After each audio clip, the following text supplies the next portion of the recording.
Mahalin si Kuya Jesus ng higit sa lahat. Ang mabuting balita ng Panginoon ayon kay San Lucas.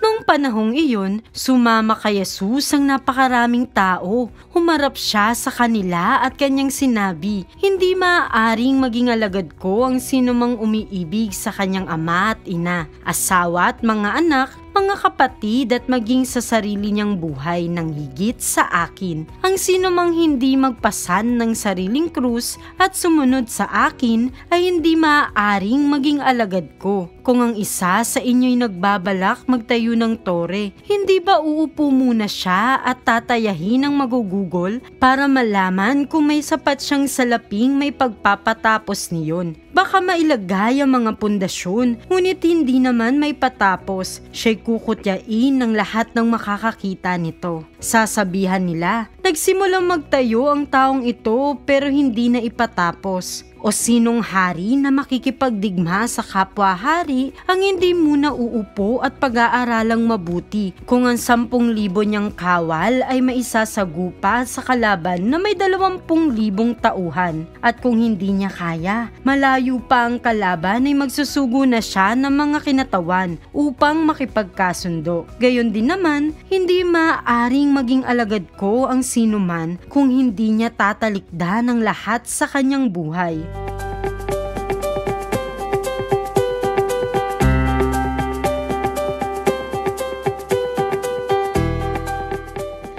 Mga bata, may kilala ba kayong mahusay na mga awit, mahusay na atleta o kaya'y magaling na tumugtog ng mga instrumento?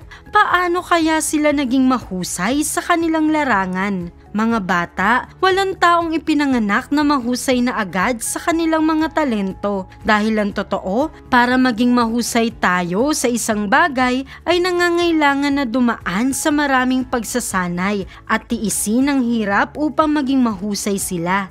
Ganon din ang pagiging alagad o tagasunod ni Kuya Jesus ay hindi rin madali, mga bata. Kinakailangan porsigido tayo. Kailangan nating magsanay at magdesisyon araw-araw na susunod sa Kanya. Katunayan, sinabi ito ni Kuya Jesus sa kwento natin ngayon. Ang sinumang hindi magpapasan ng sariling krus at sumunod sa akin ay hindi maaaring maging alagad ko. Sa kwento, binabanggit din ni Kuya Jesus, hindi maaaring maging alagad ko ang sinumang umiibig sa kanyang ama at ina, asawa at mga anak, mga kapatid at maging sa sarili niyang buhay ng higit sa akin. Sa mga salita na ito ni Kuya Jesus, hindi niya sinasabi na talikuran o maging pasaway tayo sa ating magulang. Katunayan, sa ika-4 na utos ng Diyos ay sinasabi, igalang mo ang iyong ama at ina. Ang nais sabihin ni Kuya Jesus sa atin ay mahalin natin siya ng higit sa lahat. Pinapaalala rin ni Kuya Jesus sa atin ngayon ang tunay na kahulugan ng pagiging alagad o tagasunod niya, mga bata. Ang pagsunod kay Kuya Jesus ay hindi basta-bastang pagsunod, kundi isang totohanang pagpili na ilagay ang Diyos bilang prioridad ng ating buhay. Kailangan si Kuya Jesus ang number 1 sa ating buhay. Sumusunod lang ang ating magulang, kapatid, kaibigan o maging ang sarili, at kinakailangan nating handang iwan ng lahat ang ating mga nakasanayang pangit na ugali, salita, biro at gawain, ang ating masasamang barkada at maging ang mga gadgets natin. Bagamat mahirap, hindi naman ito dahilan para hindi tayo makakasunod, mga bata. Kailangan lamang nasanayin natin ang ating sarili na araw-araw na mahalin si Kuya Jesus upang maging totoo ang ating pagsunod bilang alagad. Ang tanong, carry ba natin yan? Ang sagot, opo. Kapag tinalikuran natin ang lahat ng pinapahalagahan at minamahal natin para kay Kuya Jesus, ibibigay niya ang lahat ng biyaya para sa atin dito sa lupa, pati na ang langit.